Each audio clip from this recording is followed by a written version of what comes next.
صباح الخير. هتقولوا لي الدنيا ضلمه، هقول لكم ايوه، بس انتوا عارفين في الشتاء الشمس مش بتيجي اصلا.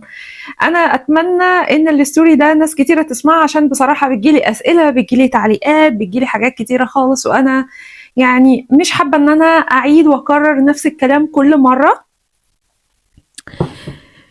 السؤال هو انت ليه بتلبسي كده، او اللبس المحتشم احسن عليكي، او خلاص كلام كتير جدا يعني. بس في هذا المنطلق لازم تعرفوا يا جماعه اني انا مؤمنة، أوكي، وناس كتيرة زيي، مش أنا بس، مؤمنة الإنسان هو قيمته بتيجي من الكلام اللي بيقوله، أفعاله، تصرفاته، احترامه، أوكي، للقانون. هو ده الإنسان بالنسبة لي. أنا دكتورة، أوكي، هلبس بالطو، أنا دكتورة. هلبس بيكيني على البحر، أنا دكتورة. هلبس لبس البيت زي ما انتم شايفين، أنا برضو دكتورة. هلبس مقطع، أوكي، بعد الشر يعني ألف مرة حصل أي حاجة وخلاص ما مش لاقي أكل ولا أشرب وعشت في الشارع كده بلبس مقطع، أنا برضو دكتورة.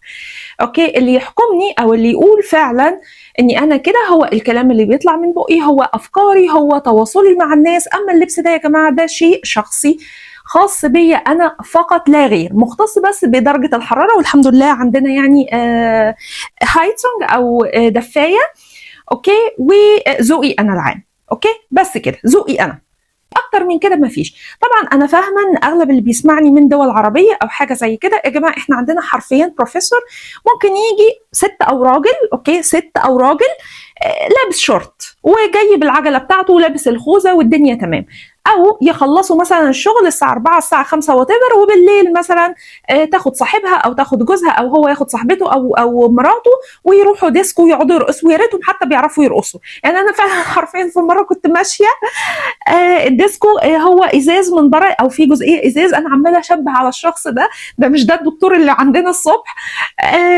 وحتى مش عارف يرقص، يعني عمال يعمل كده حركات غريبه كانه بس بيطلع الطاقه السلبيه، بيطلع الضغط النفسي، بس بيرجع بقى رايق بالليل، بيجي لنا الصبح بقى ايه يعكنن علينا عيشتنا. المهم فده يعني ايه المجتمعات اللي هي انا عارفه مختلفه تماما، يعني المجتمعات بتختلف تماما، ولكن هنا في حريه في كل شيء، في التعبير في حريه، في الملابس في حريه، في كل شيء في حريه، ولكن في عندك قانون اللي هو الاطار اللي انت ما ينفعش تخرج عنه. اني انا ما ينفعش اذي حد، ما ينفعش اخد حق حد، ما ينفعش ان انا اروح وظيفتي ما اقومش بوظيفتي على اكمل وجه، اني انا مثلا اخد فلوس من حد، اني انا اكذب، اني انا اختلس، كل الكلام ده هو ده اللي ممنوع، هو ده اللي انا اعاقب عليه امام القضاء.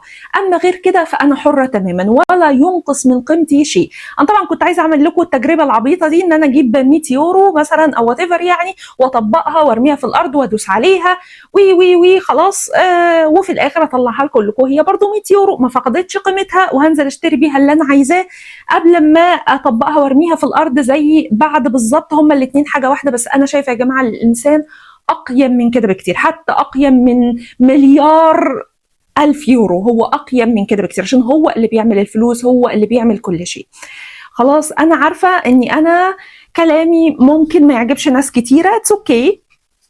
انا يعني انتوا عارفيني من انصار حزب طز يعني، فانا احترم رايك على كل الامور، يعني انا احترم رايك جدا لو انت يعني مشترك معايا، واحترم رايك برضو وانت في قائمه البلوك عندي. خلاص طبعا بالنسبه للناس اللي هي بتقعد تشتم او بتقعد تعمل حاجات زي كده، فباي مي سيس ايجال، يعني انا والله ولا بتضايق ولا بزعل ولا اي حاجه، لان انا فاهمه الثقافه اللي الناس دي بترد عليا فيها، وانا عندي قناعه تامة ان مفيش حد يقعد يشتم ويهدد ويعمل الكلام ده كله الا لما يكون مقهور من جوه، وهو مش عنده حتى يعني اي حق انساني هو بيمارسه.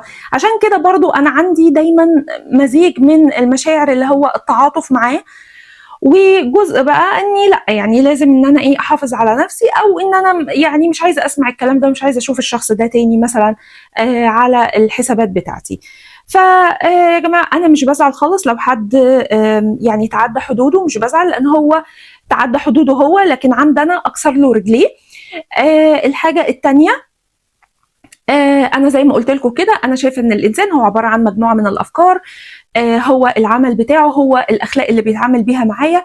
انا بصراحه في حياتي كلها حرفيا، اوكي، ومش هتكلم حتى على ديانه واحده، مش هتكلم على ديانه واحده، انا اكتر حد اذاني في حياتي هم الناس المتدينه، اكتر ناس انا يعني هقول ايه، مش عارفه اقول ايه يعني. ياكلوا مال اليتيم، ياكلوا مال النبي، ياكلوا كل حاجه، هم الناس المتدينين بصراحه. وانا طبعا يعني بيحصل لي كده دايما مقارنات يعني، وشفت ناس تانية انا عارفاها بقالي سنين وفعلا انا ما اعرفش حتى ديانتهم ايه، لكن من ورايا لو حقي كده مرمي على الارض ياخدوا حقي يحطوه على الجنب او يحطوه في مكان واضح عشان انا اشوفه ويمشوا، ولا مستنيين مني شكر ولا مستنيين مني حتى ان انا اعرفهم اصلا. وفعلا انا حتى ما اعرفهمش وما اعرفش مثلا ديانتهم ايه، ممكن في منهم انا ما اعرفهمش ممكن اعرفهم بعد كده. فده اللي انا عارفه ان في ناس كتيره مش قادره، ما شافتش الحاجات دي على ارض الواقع، عشان كده مش عارفه تفهم، اوكي، مش عارفه تقارن. لكن انا بتكلم انا عن حياتي انا الشخصيه، انا تعرضت بصراحه لظلم كبير جدا من كل الناس اللي انا عرفتها في حياتي متدينه بكل الاشكال، سواء كلام سواء فلوس سواء اي حاجه. والناس اللي هي سايبه ربنا ده بتاع ربنا، يعني علاقتي بربنا بيني وبينه، ماليش لا هفرض حاجه على حد ولا حتى هدعو لشيء، انا احتفظ بده لنفسي. الناس اللي انا اتعاملت معاهم ليهم نفس الفكر ده، هم اكتر ناس فعلا عادله متزنه، حفظوا لي حقي حتى لو انا ما اعرفوش، يعني حتى لو انا ما اعرفوش كانوا بيحفظوا حقي. زي ايه مثلا؟ زي مثلا موظفه تتصل بيا وتقول لي خلي بالك ان كذا كذا كذا، تعرفني حقوقي عشان انا مش عارفاها، مثلا لو انا مثلا في اول شغل ليا او انا صغيره او حاجه زي كده، والست دي ولا عايزه ثواب ولا عايزه حتى انا ما اعرفش اسمها اصلا ولا عايزه اعرفه، او تشوفني ان انا ممكن اقع في حفره فتنبهني تقول لي خلي بالك من كذا كذا كذا، وهي مش عايزه اي حاجه مني. في المقابل انا شفت ناس تانية اللي بتقول واللي كل شويه انا رايحه حج ورايحه عمره، وبرضه هرجع واقول كل الديانات كده، اوكي، او كل الناس اللي بتدعي دين، خلينا نكون واضحين، كل الناس اللي بتدعي دين بتبقى كده، بتتشدد قوي قدامك او تبين لك انها بقى متدينه وانها علشان تخدر عقلك. اول ما تخدر عقلك بقى تديهم بقى كل حاجه، بس من هنا بقى ايه يعني، تيجي يعني مش عايزه اقولها حتى بالطريقه اللي هي ايه مش لطيفه، يعني تيجي التجارب السيئه اللي انتم ممكن تعيشوها. خلاص، فانا يا جماعه الدين ده بالنسبه لي بيني وبين ربنا، اوكي. وانا اتمنى برضو ان الناس اللي تتابعني نفس الشيء، الناس اللي مش قادره او عامله زي الحيوانات، مع ان الحيوانات بيتم تدريبها، حتى الحيوانات في وسط مجتمعات برضو بيبقى فيه زي قوانين بسيطه كده هم بيعملوها مع بعض، انت خلاص حتى نزلت عن هذا المستوى، اتس اوكي، اتس اوكي، مفيش مشكله خالص، انت ما تقدرش تضرني باي شيء بشكل او باخر. فاتس اوكي، في زرار كده صغير كده اسمه البلوك، يعني ممكن تدور عليه وات ايفر انت معاك انهي جهاز، دور عليه كده واعمل لي بلوك، فانا مش عندي اي مشكله يعني. واتمنى لك يعني كل خير على فكره، يعني انا برضو مش هبقى متضايقه، انا اتمنى لكم فعلا كل خير سواء دول سواء دول. خلاص كده، اتمنى ان انا ما عدتش الستوري دي مره تانية ومره ثالثه ومره رابعه، دي عرفنا بالظبط انا ليه بعمل كده، او انا صاحيه الصبح وبشرب فعلا الكافيه بتاعي ده، او الكافيه انا اشربه، انا مش مجرد ان انا البس واحط ميك اب واعمل شعري، انا فعلا حرفيا غاسله وشي، ممكن اكون حاطه مثلا ليب كلوس، او حاطه مثلا حاجه بفليجه، حاجه زي زبده الكاكاو كده، حاجه مثلا بتطري شفايفي وطلع لكم حرفيا يعني، اوكي، يعني مش عامله اي حاجه. بس فانا مش مجرد ان انا اعمل كل ده لارضاء المجتمع، اوكي، انا بالنسبه لي المجتمع ده انا جزء منه ولازم اثر فيه، ولو في اي اختلافات فباي مينس ايجال، يعني المهم القانون بيسمح لي، او القانون بيسمح لي، شكرا مع السلامه. هعيدها مره تانية، اوكي، هعيدها مره تانية، الانسان قيمته في الافكار بتاعته، في اللي بيقدمه للمجتمع ده، في تاثيره، في التزامه بالقانون، في التزامه بالاخلاق العامه اللي هي ملهاش اي علاقه باللبس، يعني ما اسرقش ما اكذبش ما خونش ما خدعش، بس كده انا التزمت بدول زي الفل والدنيا تمام.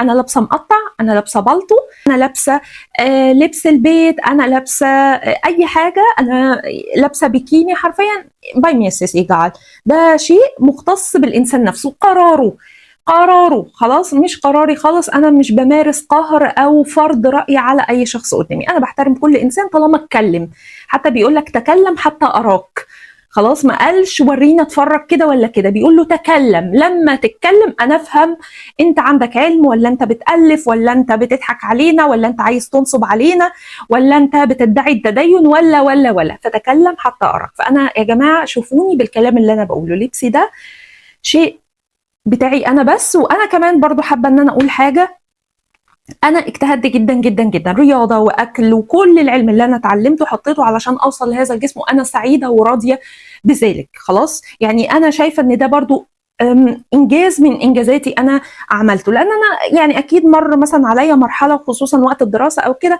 تخنت مثلا فيها شويه، ما كنتش فيها مشدوده قوي، ما كنتش عامله اللي هي فورمه الساحل يعني.